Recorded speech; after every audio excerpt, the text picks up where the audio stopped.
Me da mucho gusto recibir aquí en la cabina de Radiorama de Nuestras Noticias a la secretaria de Desarrollo Social del Gobierno del Estado de Sonora, Wendy Briceño. Secretaria, ¿cómo estás? Bienvenida. Pues muy contenta, Sergio, de estar contigo, con tu auditorio aquí en las noticias de Radiorama. Muchísimas gracias.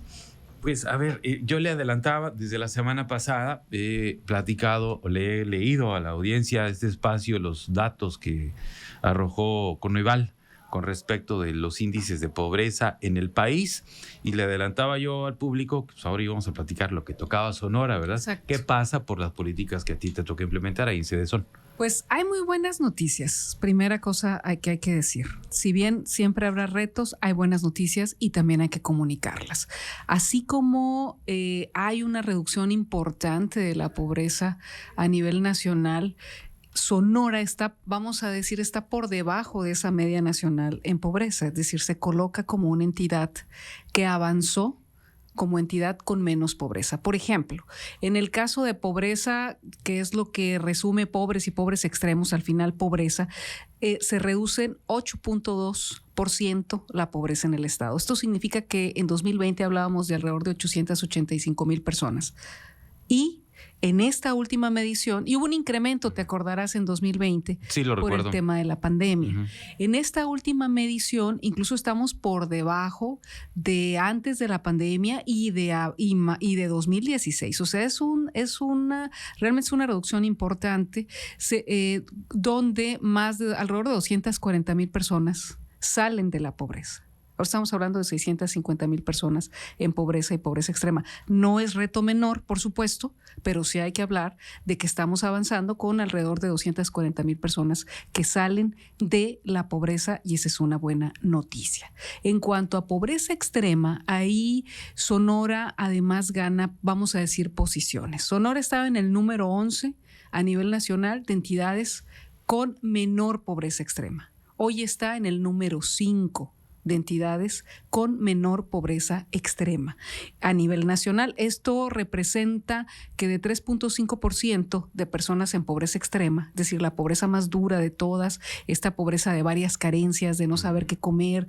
todo lo que conlleva, se redujo de 105,000 personas a 51,000 personas. Estamos hablando de 54,000 personas que dejaron de ser pobres extremos en nuestro estado. Eso para dar el panorama general a la gente, Sergio. Uh-huh. Bien, a ver, Dale, porque son muchos números, yo lo sé, por eso hago también la números, pausa. Y luego también yo hacía esta crítica, no es una crítica, es más bien una especie de como de lamento mío, ¿no? Sí, no. Que tengo años haciéndolo. Hay tantos pobres en este país que los tenemos que clasificar. Sí, entonces clasificamos la pobreza, sí, porque hay tantos, sí, que dices, bueno, pobres de esto, pobres de aquello, pobres de extremos, entonces sí, me gustaría que explicaras, Claro. A ver, pobreza, ¿qué es? En los ¿A qué términos, nos referimos? ¿A qué se refiere pobreza y a qué se refiere pobreza extrema? ¿Por qué se clasificó? Primero habría que decir por qué se clasificó. Pues para tener un método, claro, para avanzar. Y claro que lo entiendo, porque de pronto también igual el auditorio puede decir, bueno, o sea, ¿de qué hablamos al hablar de pobreza o todas esas formas de definir? Pero se clasifica también para poder tener un método y que esto nos permita saber si estamos avanzando o no estamos avanzando, o incluso si hay retrocesos que ha sucedido. Y lo hemos comentado. Lo del 20. La pandemia, por ejemplo. Entonces, ¿de qué estamos hablando? Cuando hablamos, por ejemplo, de pobreza, lo que se denomina la pobreza en general o la pobreza moderada, que es menos dura, vamos a decir, que la pobreza extrema. La pobreza moderada es cuando una persona no tiene el ingreso, ese ingreso que denominan el ingreso básico, lo de la línea de bienestar, que no tiene para cubrir sus necesidades básicas, calculada, por ejemplo, en la pobreza que son 4,000 pesos mensuales, vamos a decir, que no lo tiene, que no lo cubre y que aparte tiene alguna de las carencias que marca Coneval. Por ejemplo, ¿qué carencia puede ser? Que tiene una vivienda en una condición muy deficiente. o sin acceso a los servicios por completo, que no tenga drenaje, que no tenga agua, que no tenga... Entonces, de esa manera se va calculando si una persona no está teniendo los ingresos suficientes para satisfacer sus necesidades y aparte tiene otras carencias de estas, o que tiene un trabajo que no tiene, vamos a decir, le gana poco y aparte no tiene la seguridad social. Entonces, estamos viendo a una persona que con esas carencias y contextualmente se puede clasificar como una persona en pobreza, ¿no? Y la pobreza extrema de lo que te habla es que hay 3 o más carencias de las que señala Coneval. ¿Y cuáles serían esas carencias? Esta de vivienda que estamos comentando, vivienda digna y decorosa, que puede ser una vivienda pues de un material desechable, por ejemplo, cartón, madera, hule, que hemos visto en algunas comunidades. Exactamente. Que no tenga los servicios en esa misma vivienda. ¿Qué más? Que no tenga la seguridad social, que no tenga el ingreso suficiente, que estamos platicando, que en la pobreza extrema se calcula de 2,000 y cachito de mensuales. Ese es el cálculo que se hace, la línea de bienestar que denominan. Que no tenga, por ejemplo, el acceso a la seguridad social, a la salud, y que presente una situación de rezago educativo. Si hay 3 o más de estas que estamos comentando, se clasifica como una situación de pobreza extrema. Así es como lo clasifican para irlo midiendo. ¿Y qué significa entonces esta última medición? Que en Sonora, ya de manera global, hablándolo de manera global, alrededor de 240,000 personas dejaron de ser pobres y dejaron de ser pobres extremos, lo cual es una muy buena noticia. Pues entendiendo, secretaria, cómo es que se logran estos números, donde se ha logrado un avance en el combate a la pobreza en el Estado, y ya nos explicabas, pero ahora, ¿qué se hizo ahí? Es decir, ¿por qué esa gente abandona esa condición de pobreza en la que estaba no hace mucho tiempo? Pues por una combinación de varios factores, Sergio. La combinación de varios factores tiene que ver con las políticas federales y las políticas estatales, en el caso de nuestro estado, que además avanzó de forma tan importante. En el caso de lo federal, pues conocemos toda una política de programas sociales, de pensiones que se han aprobado, de programas que han sido progresivos en el presupuesto. Entonces, esa política ha impactado directamente pues en los bolsillos de la gente, un poco lo que platicábamos. A la par, pues la política del incremento del salario mínimo, que ha sido bastante buena y está dando resultados, porque precisamente se ve este incremento en lo que es el ingreso de la gente, particularmente de los sectores que habían estado más vulnerables económicamente. Y tenemos, por ejemplo, los programas sociales estatales y la diversidad de programas, más detonar las propias infraestructuras y la economía localmente y a nivel federal. Eso también ha impactado. Por ejemplo, los programas que tenemos complementan a los programas federales, porque mientras los programas federales son universales, en nuestro caso vamos sobre todo precisamente a las colonias, los sectores, las comunidades de mayor vulnerabilidad. Y los de precisión. ¿No? Exactamente. Además, de esa manera, pues el presupuesto muy dirigido y esos programas estatales, las becas que el gobernador también, pues es un compromiso que él pues ha concretado de forma muy importante, más de 600 millones en becas, otros 500 millones en los programas de Cedesón, más programas como los desayunos escolares, otros programas diversos desde las diversas secretarías, programas de huertos familiares. Todos esos programas, más la propia reactivación económica, vienen a hacer esta conjunción de esfuerzos y se traducen pues en estos resultados. ¿Qué se está haciendo o qué se va a hacer para que esa gente no regrese a la pobreza? Eso es importante, porque si hay que decir que aquí hay que consolidar, no podemos permitir, porque hay gente que continúa con diversas vulnerabilidades. Eso también hay que decirlo, porque eso también lo mide Coneval. Así como platicábamos de que se mide lo no pobre, la gente no pobre y no vulnerable, y ahí también aumentamos de forma muy importante. ¿Qué hay que hacer? Consolidar las políticas, es decir, darle una continuidad, revisar constantemente esas políticas públicas para que estén funcionando y sirviendo. ¿Por qué? Porque son perfectibles, porque son revisables, que estén sirviendo, que le estén llegando a la gente que se requiere. Cuando sea necesario el ajuste, hacerlo anualmente en cada año fiscal, las inversiones correspondientes, que la gente continúe, Sergio, insertándose a trabajos con una perspectiva además social y con cuando digo perspectiva social me refiero sobre todo con esta garantía de servicios y de derechos. entre más trabajos, pues con un mejor sueldo, pero además con todas las prestaciones y la seguridad social, pues eso por supuesto que nos va a ir llevando a superar esos círculos de pobreza y a ir garantizando ya esa estabilidad, ¿no? Entonces, insertar ahí a las diversas poblaciones. Y lo otro es la inversión que continúe, una inversión importante a nivel de la vivienda social que ha comentado el gobernador y los servicios básicos. Y ahí, Sergio, entra también la parte de los ayuntamientos. ¿Por qué? Porque los ayuntamientos también, al regularizar aquellos asentamientos de muchos años, Las pues invasiones.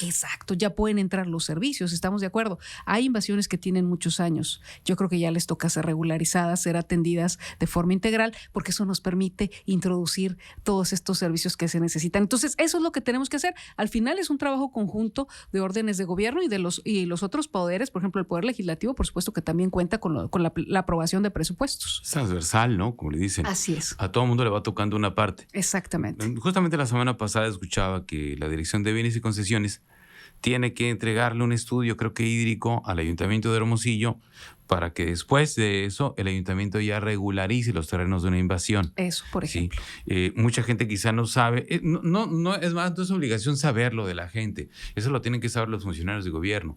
No se puede introducir ningún servicio público a ninguna invasión porque es un asentamiento ilegal.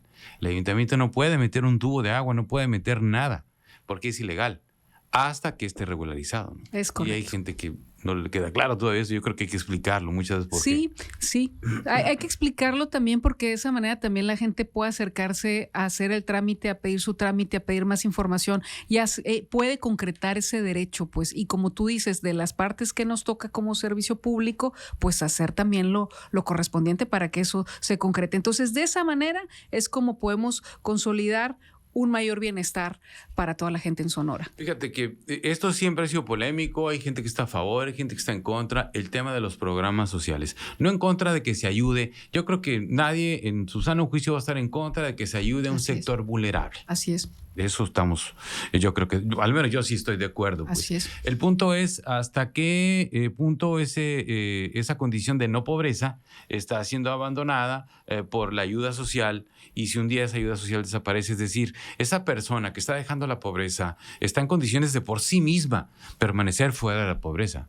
Pues es como estamos comentando, mira, es una conjunción de factores. Aquí parte de la inserción, por ejemplo, oportunidades productivas, tiene que ver también con una continua capacitación, con desarrollo de otras habilidades, con el tema educativo también en sectores, vamos a decir, de jóvenes y adultos.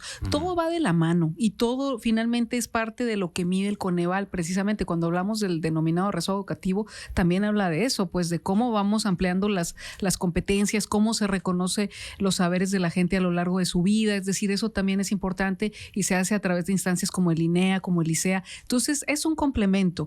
Y diría algo que ha señalado el gobernador también. Cuando la gente está en pobreza extrema, cuando la gente tiene hambre, lo ha dicho él para hacerlo más explícito, cuando la gente tiene hambre difícilmente puede pensar en insertarse en cualquier proyecto productivo, Sergio. Entonces, sí tenemos que atender esa urgencia para poder empezar a pensar en otros desarrollos. Sí, hay que generarle ese escalón, Sí, pues. Exactamente. Eso es justicia social. Y también. entonces ya que se le genera ese escalón, digamos, es cuando la gente empieza ya por sí misma a tener las posibilidades de generarse, digamos, el ingreso y permanecer en un nivel de bienestar. Sí, y esto que comentamos, al final es bueno para toda la sociedad. Ahí sí que, como dice el presidente de la República, por el bien de todos, primero los pobres, porque es una visión integral. Wendy, el tema de la vivienda. Sí. Desde qué tanto se aborda o qué parte le toca a la Secretaría de Desarrollo Social o a los órdenes de gobierno. Ahorita mencionabas el tema de las invasiones, sí, la regularización y demás, pero yo veo, seguramente tú más, porque tú te paseas por todo el estado, fraccionamientos que están prácticamente abandonados. Sí, casas abandonadas, ahí están, claro, que son, me atrevo a decirlo, miles de millones de pesos que se han invertido en esos fraccionamientos de casas que finalmente son abandonadas, pues por diversas razones. Así es. Sí. ¿Qué pasa ahí? ¿De qué manera se puede hacer algo? Ahí trabajamos en conjunto con la Comisión de Vivienda y con Bienes y Concesiones, y ahora con Infonavit se ha estado trabajando bastante en conjunto en esta administración del gobernador Durazo. Decir ahí, ¿qué le toca a Cedesón? Cedesón, donde entra, es donde la gente, por ejemplo, ya tiene esa vivienda precaria que hablábamos, ya tiene un terreno, ya lo regularizó con el ayuntamiento también ayuda, da facilidades, todos los ayuntamientos de Sonora, y entonces podemos entrar a edificar el cuarto dormitorio o un baño, dependiendo de su necesidad. Baño con descarga, baño con biodigestor, son como modalidades dependiendo de los servicios. Entonces, eso también va ayudando a que la gente pues ya tenga, vamos a decir, pues un poco más de bienestar, ¿no? Entonces ya no está en una vivienda tan precaria, ya tiene su cuarto dormitorio, ya de material, ya la protege más, tiene ese baño. A veces ya tienen una parte de su vivienda, pero viven en mucho hacinamiento. Entonces, ahí también ayuda el cuarto dormitorio. Entonces, Cedesón entra, sobre todo, está desde la perspectiva del país, de este fondo que atiende la pobreza extrema. Ahí es donde entramos a atender y hemos estado atendiendo todo 2022. Este año también estamos atendiendo. Atendemos cuarto dormitorio, atendemos infraestructuras como drenaje, como agua potable, como tanques elevados. Es decir, atendemos sobre todo este tipo de obra social. En el caso de la vivienda abandonada, Sergio, estamos coordinándonos porque la Comisión de Vivienda también trae un programa de vivienda recuperada. Ese es para la otra vivienda que tú dices, la vivienda que se ha abandonado, que si la familia ya no la pudo pagar, que ahí está, que hay otras familias que la necesitan, incluso en algunas ocasiones que están viviendo ahí y que dicen, oye, es que yo quiero regularizar mi situación. Díganme cómo. Perdón que te interrumpa, sí. Wendy, pero hay gente que sí la necesita. Por supuesto. Pero no la puede pagar porque resulta que perdieron la chamba, por la razón que sea, se quedaron sin el empleo, sin el ingreso, y entonces ya no pueden seguir pagando la casa que le deben al Infonavit y se terminan yendo. A mí me parece muy injusto. Sí. Eso. Pero ahí, por ejemplo, hay que recordar que sí ha habido a nivel federal, con el presidente de la República ha sido muy claro en buscar cómo amortiguar todo eso y que la gente no tenga que abandonar su vivienda. Esa es una. Entonces la gente se puede acercar y puede pedir información. Aquí el delegado que tenemos de Infonavit además es alguien que está pues muy comprometido, muy activo en ese sentido. Entonces yo creo que eso invitaría a la gente a acercarse, ¿no? A veces nos preocupamos mucho, tenemos angustia, podemos acercarnos y podemos dialogar porque hay una disposición federal para apoyar esa situación. Y segundo, quienes por alguna razón no tenían una vivienda, dijeron, bueno, que hay una vivienda que está vacía, que alguien dejó, yo me metí ahí, necesito, pero ya tengo tiempo aquí y quiero regularizar mi situación, también se puede acercar.